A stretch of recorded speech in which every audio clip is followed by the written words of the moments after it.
আসসালামু আলাইকুম ভিউয়ার্স, আশা করি প্রত্যেকেই ভালো আছেন। লার্ন কমপ্লিট ইংলিশ স্পোকেন কোর্সে আপনাদের স্বাগত। আজকের ক্লাসে আমরা শিখব সেন্টেন্স গঠন করা।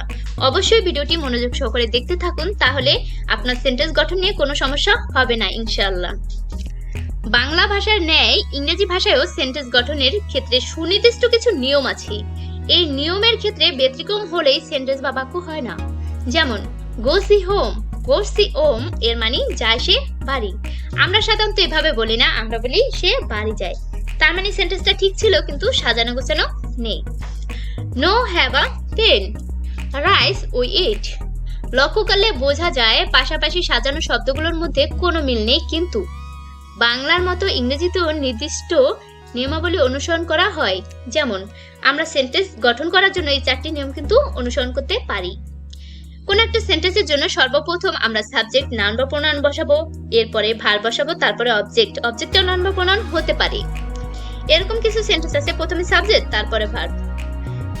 এরকমও কিছু সেন্টেন্স আমাদের গঠন করতে হবে যে প্রথমে সাবজেক্ট, নাউন বা প্রোনাউন বসাতে হবে, এরপর ভার্ব, তারপর অ্যাডজেক্টিভ, তারপর আমাদের অবজেক্ট বসাতে হবে।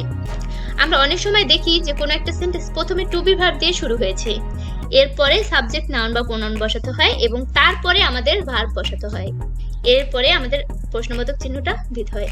তার মানে বোঝা যায় মোট কথা হলো সেন্টেন্স গঠনের প্রধান সত্য হলো প্রথমে সাবজেক্ট বসাতে হবে, নাউন বা প্রোনাউন যাই থাক না কেন, এরপর আমাদের ভার্ব বসাতে হবে এবং সর্বশেষ অবজেক্ট। অবজেক্টও নাউন বা প্রোনাউন বসাতে পারি।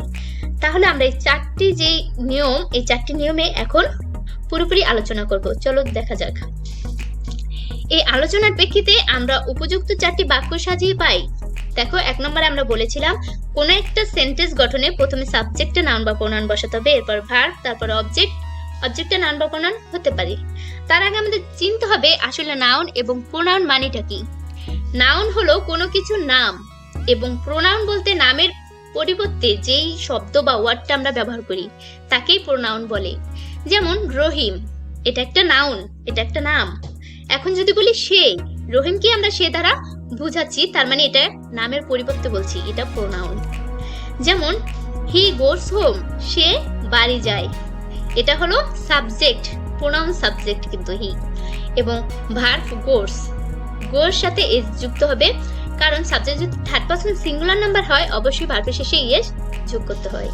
সাবজেক্ট সম্পর্কে আমার একটা ভিডিও দেওয়া আছে, চাইলে দেখে নিতে পারো। অবশ্যই এই ভিডিও ডিসক্রিপশন বক্সে ভিডিওটি দেওয়া থাকবে লিংক, আপনারা চাইলে ওখান থেকে সাবজেক্টের দেখে নিতে পারেন। এরপর আমরা অবজেক্ট বসাবো। অবজেক্ট হলো হোম, তার মানে সে বাড়ি যায়।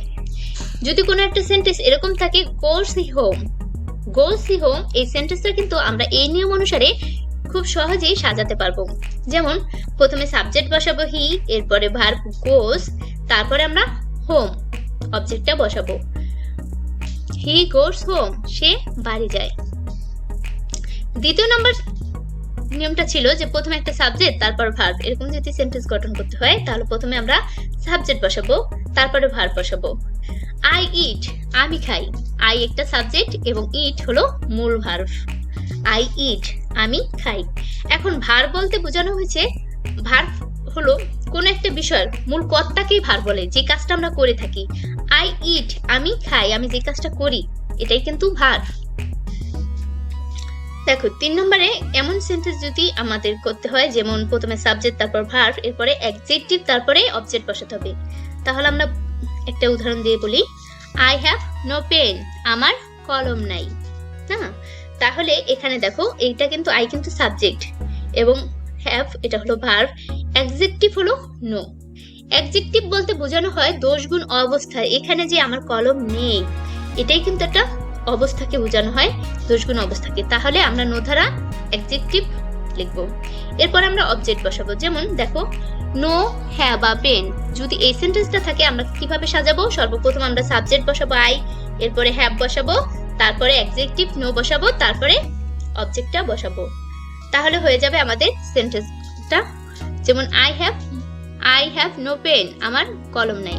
ঠিক আছে, আমরা 4 নম্বর নিয়মটা দেখেছিলাম যে প্রথমে টু বি ভার্ব, তারপরে নাউন বা প্রোনাউন একটা সাবজেক্ট, তারপরে ভার্ব, তাই না? তাহলে আমরা এখানে দেখো 4 নম্বর একটা উদাহরণ দিয়েছি, ডিড ইউ গো দেয়ার, তুমি কি সেখানে গিয়েছিলে? কোনো একটা সেন্টেন্সে যদি আমাদের প্রথমে টু বি ভার্ব মানে সাহায্যকারী ভার্ব বলো, অক্সিলারি ভার্ব বলো, যাই বলো কেন, যদি আগে থাকে তাহলে সেটা কিন্তু প্রশ্নবোধক হয়ে যাবে। অবশ্যই টু বি ভার্ব যদি আগে থাকে সেটা প্রশ্নবোধক হয়ে যাবে এবং লাস্টে আমাদের প্রশ্নবোধক চিহ্ন দিতে হবে। আমরা যদি এরকম কোনো একটা সেন্টেন্স দেখি যে প্রথমে টু বি ভার্ব আছে এবং লাস্টে প্রশ্নবোধক চিহ্ন, তার মানে এটা অবশ্যই ইন্টারোগেটিভ সেন্টেন্স। ডিড এটা হলো টু বি ভার্ব, ইউ এটা সাবজেক্ট, প্রথমে টু বি ভার্ব বসাতে হবে, এরপরে সাবজেক্ট বসিয়েছি, তারপরে মূল ভার্ব গো এবং অবজেক্ট হলো দেয়ার। ডিড ইউ গো দেয়ার, তুমি কি সেখানে গিয়েছিলে? এই প্রশ্নের অর্থে যদি কেউ উত্তর দেয় ইয়েস, তার মানে ইয়েস শব্দটি দ্বারা সে গিয়েছিল এই সম্পূর্ণ অর্থ প্রকাশ করেছে। কাজেই ইয়েস শব্দটি এখানে একটি সেন্টেন্স গঠন করেছে। সাবজেক্ট অ্যান্ড প্রেডিকেট, উদ্দেশ্য ও বিধেয়। আমরা যখন কোনো সেন্টেন্স গঠন করি তখন আমরা কোনো ব্যক্তি, বস্তু বা প্রাণীর নাম উল্লেখ করি, তাই না? সাবজেক্ট হিসাবে কিন্তু উল্লেখ করি এবং সেই ব্যক্তি, বস্তু বা প্রাণী সম্পর্কে কিছু বলি। সুতরাং প্রত্যেকটি সেন্টেন্সে এই দুটি অংশ রয়েছে। যেমন উদাহরণ দিয়ে বলি, আমরা এখানে বলেছিলাম যে কোনো একটা সেন্টেন্স গঠনের ক্ষেত্রে আমরা ব্যক্তি, বস্তুর নাম উল্লেখ করি। এই উল্লেখ্য নামটা হলো সাবজেক্ট, এই অবস্থায় থাকবে এবং সেই ব্যক্তি, বস্তু সম্পর্কে যদি কোনো কিছু বলি সেটা আমাদের প্রেডিকেট, এই থাকবে। দেখো যেমন Luna speaks English well, Luna ভালো ইংরেজি বলতে পারে, তার মানে লুনা এটা কিন্তু একজন ব্যক্তি। এখন এই ব্যক্তি সম্পর্কে কিছু বলেছি, যেমন লুনা ভালো ইংরেজি বলতে পারে, এটা কিন্তু প্রেডিকেট মানে বিধেয় অংশে আছে, তাই না? যেমন দেখো my mother is a teacher, আমার মা একজন শিক্ষক।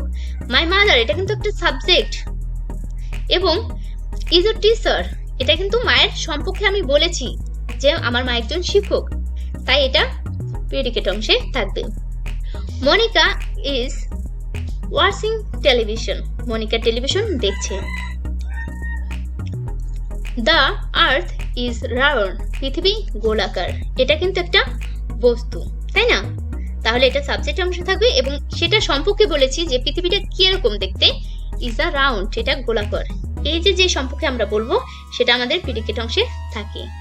উই ইট রাইস, আমরা ভাত খাই, উই সাবজেক্ট এবং ইট রাইস এটা হলো বিধেয়। এই যে আমরা ভাত খাই এই সম্পর্কে আমরা যে বললাম সেই জন্যে। তাহলে অবশ্যই আপনারা বোঝার চেষ্টা করবেন। ক্লাসিফিকেশন অফ সেন্টেন্স, বাক্যের প্রকারভেদ সাধারণত 5 প্রকার।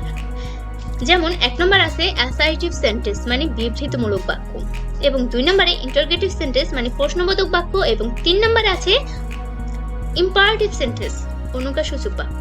অবজেক্টিভ সেন্টেন্স এর মানে হলো ইচ্ছাসূচক বাক্য এবং সর্বশেষ এক্সক্লামেটরি সেন্টেন্স বিষয়ময় সূচক বাক্য। অবশ্যই আপনারা যদি এই সেন্টেন্স গঠনটা ভালোভাবে জানতে পারেন ন্যারেশনের ক্ষেত্রে অনেক উপকার হবে, তাহলে পুরোপুরি ভাবে শিখে নিন। 1 নম্বরে অ্যাসার্টিভ সেন্টেন্স। অ্যাসার্টিভ সেন্টেন্স বলতে যে সেন্টেন্স এ সাধারণত কোনো তথ্য, বিবৃতি বা বর্ণনা প্রদান করা হয় তাকে অ্যাসার্টিভ সেন্টেন্স বলে। যেমন সাবিনা ওয়াজ ড্রিঙ্ক ওয়াটার, সাবিনা পানি পান করছে।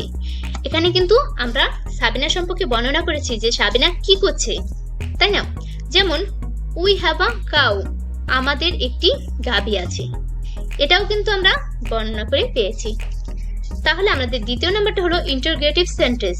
যে সেন্টেন্স বা বাক্য কোনো ব্যক্তি বা বস্তু সম্পর্কে কোনো কিছু জানার জন্য প্রশ্ন করা হয় তাকে ইন্টারোগেটিভ সেন্টেন্স বলে। যেমন হোয়ার আর ইউ গোয়িং, তুমি কোথায় যাচ্ছ, এখানে আমরা কিন্তু তার সম্পর্কে জানতে চাচ্ছি, একটা প্রশ্ন করেছি, এর মানে ইন্টারোগেটিভ সেন্টেন্স। ইন্টারোগেটিভ সেন্টেন্সে মাস্ট বি, অবশ্যই আমাদের প্রশ্নবোধক চিহ্ন বসাতে হবে। আমরা যদি এরকম কোন একটা সেন্টেন্স দেখি যে প্রথমে আমাদের টু বি ভার্ব দিয়ে শুরু হয় বা ডাব্লিউএস কোশ্চেন দ্বারা যাই দিয়ে শুরু হোক না কেন, লাস্টে যদি প্রশ্নবোধক চিহ্ন থাকে তার মানে এটা ইন্টারোগেটিভ সেন্টেন্স মানে প্রশ্ন করা হয়েছে। যেমন when will you come, তুমি কখন আসবে, when will you come। Imperative sentence. Imperative sentence হলো যে সেন্টেন্স দ্বারা আদেশ, উপদেশ, অনুরোধ ইত্যাদি প্রকাশ করা হয় তাকে কিন্তু ইম্পারেটিভ সেন্টেন্স বলে। যেমন ডু দ্য ওয়ার্ক, কাজটি করো। এটা কিন্তু আদেশ করা হয়েছে, ডু দ্য ওয়ার্ক, কাজটি করো। আমরা অনেক সময় যদি কাউকে এভাবে প্রশ্ন আদেশ করে থাকি, অনুরোধ আদেশ করি, তাহলে আমরা বলবো এটা ইম্পারেটিভ সেন্টেন্স। যেমন please don't come here again, দয়া করে এখানে আর এসো না। এখানে আর এসো না, এটা কিন্তু আমরা অনুরোধ করেছি, তাই না? তাহলে ইম্পারেটিভ সেন্টেন্সটা হলো আদেশ, উপদেশ, অনুরোধ এই জাতীয় সেন্টেন্সকে কিন্তু ইম্পারেটিভ সেন্টেন্স বলে। Optative sentence. অপটেটিভ সেন্টেন্স হলো যে সেন্টেন্স দ্বারা দোয়া, প্রার্থনা, ইচ্ছা, আকাঙ্ক্ষা, কামনা ইত্যাদি প্রকাশ করা হয় তাকে অপটেটিভ সেন্টেন্স বলে। যেমন মে ইউ লিভ লং, তুমি দীর্ঘজীবী হও। এখানে কিন্তু দোয়া করা হয়েছে যে তুমি দীর্ঘজীবী হও। মে ইউ বি হ্যাপি, তুমি সুখী হও। যদি কোনো সেন্টেন্সটা কোনো দোয়া, তারপরে ইচ্ছা, প্রার্থনা, আকাঙ্ক্ষা করা হয়, কামনা, তাহলে আমরা সেটাকে অপটেটিভ সেন্টেন্স হিসাবে চিনে নেব। সর্বশেষ হলো এক্সক্লামেটরি সেন্টেন্স। এক্সক্লামেটরি সেন্টেন্স হলো যে সেন্টেন্স দ্বারা মনের অনুভূতি বা বিষয় প্রকাশ করা হয় তাকে এক্সক্লামেটরি সেন্টেন্স বলে। যেমন জয়, জয় দ্বারা কিন্তু আমরা আনন্দ মনের অনুভূতিটাকে বুঝতে পারি। হুররে, এটাও কিন্তু আনন্দের একটি উৎসব। তারপরে শ্র দুঃখকে বোঝায়। এরপরে কিন্তু অবশ্যই আমাদের এক্সক্লামেটরি সেন্টেন্সটা আমরা চিনবো। এক্সক্লামেটরি একটা চিহ্ন আছে, এই যে আই এর মতো উল্টাই, এটাকে এক্সক্লামেটরি সেন্টেন্সের চিহ্ন বলা হয়। যেমন what a happy knew it is, কি আনন্দের সংবাদ, এবং লাস্টে কিন্তু এক্সক্লামেটরি চিহ্ন দেওয়া আছে। আমরা এরকম সেন্টেন্স দেখলে বুঝতে পারবো এটা exclamatory sentence. Alas I am drowned, হাই আমার সর্বনাশ হয়েছে। Hurrah we have won the game, কি মজা আমরা খেলায় জয় করেছি। এই যে যেই আমাদের মনের অনুভূতিগুলো প্রকাশ করছি, এই সব সেন্টেন্স দেখলে আমরা কিন্তু বলবো এটা এক্সক্লামেটরি সেন্টেন্স, তাই না? তাহলে আজকের ভিডিওটি এই পর্যন্তই। ভালো লাগে থাকলে অবশ্যই আমার চ্যানেলটিকে সাবস্ক্রাইব করে দেবেন এবং পাশে থাকা বেল আইকনটিকে বাজিয়ে দেবেন। Thanks for watching video. পরবর্তী ভিডিওতে দেখা হবে। আল্লাহ হাফেজ।